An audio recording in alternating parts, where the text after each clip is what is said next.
Hatu pinget ne em. Ladang aong bak jisu udon ka tengah beri. Kapakertang kamari Magdalene. Kabalong ru kawe na pedang kisenran jogu. Kani kamdai ka basu tau ndai kadon du da gospel ka bato sepang kane.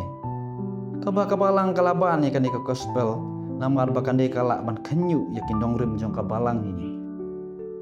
Ya ka gospel jong up Philip la persiang ban buuri jen arha diarsnem hasua ban lap yaka. Kamari Magdalene kadai ka tengah jisu kapriu ka ba kabalang kala pentok bria ya kalong ring yang jongka kum katai nuti.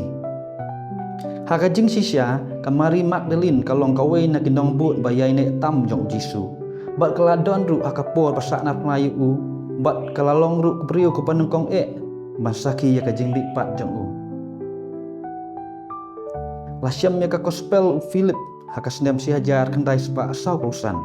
Latep hajan ke jing tep jong ke Egypt. Haki kiu balas na kerpang.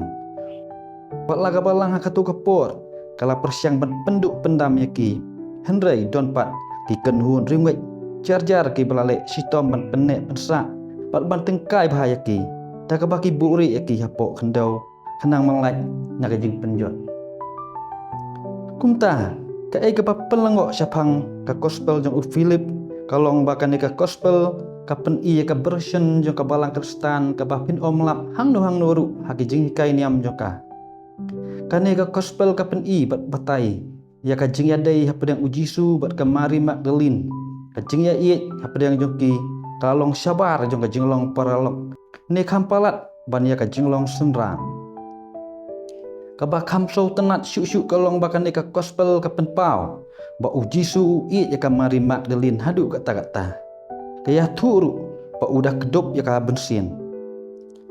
Ka gospel Philip ka ong syuk-syuk ba ujisu i ya ka kambun syak ban ki senran baro. Bat ujudo ru ya ka. Om tipat na udo. Namar ba ita i benta jong ka jing tho ilajot ba las niu no. Hendai buon ki sekolah ki ngai bakadei na sentur.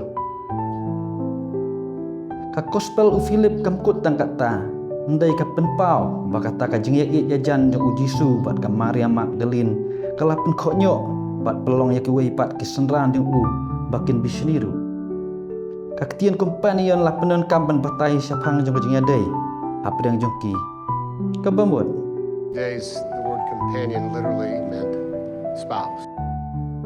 Kat kum ke original gospel kadon ka ketien koinas bat kan ka ketien kamut married partner ki syukurim kebambut hak ketir kasih jong ni.